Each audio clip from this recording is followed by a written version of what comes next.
ताज्या बातम्यांसाठी संघर्ष न्यूज चॅनलला सबस्क्राईब करा आणि बेल आयकॉनवर क्लिक करा।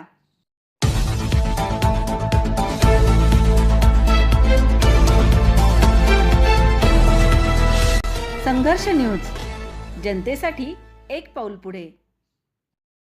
ब्राह्मणगाव येथील साई संदेश प्रतिष्ठान व समस्त ग्रामस्थ यांच्या सहकार्याने आयोजित श्री साई चरित्र पारायण आणि रामकथा सोहळा सुरू असून या धार्मिक उत्सवामुळे संपूर्ण ब्राह्मणगाव परिसरात भक्तीचे वातावरण निर्माण झाले असून अध्यात्माची मोठी पर्वणी भाविकांना मिळणार आहे।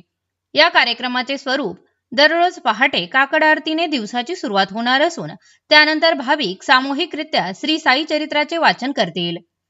रोज सायंकाळी प्रसिद्ध कथाकार रामायणचार्य ह.ब.प. श्याम महाराज ठोंबरे पुरणगावकर यांच्या रसाळ वाणीतून प्रभू रामचंद्र यांच्या जीवनचरित्रावर आधारित रामकथा सादर करत असून रोज सायंकाळी महाप्रसादाचे आयोजन केले आहे। गावातील एकता वाढावी आणि तरुण पिढीला आपल्या संस्कृतीची माहिती व्हावी या उद्देशाने या सोहळ्याचे आयोजन करण्यात आले आहे। तरी परिसरातील जास्तीत जास्त भाविक भक्तांनी या पारायण आणि कथेचा लाभ घ्यावा असे आवाहन साई संदेश प्रतिष्ठान व समस्त ग्रामस्थ यांच्या वतीने करण्यात आले आहे। संघर्ष न्यूज साठी प्रतिनिधी सोमनाथ डफाळ, कोपरगाव।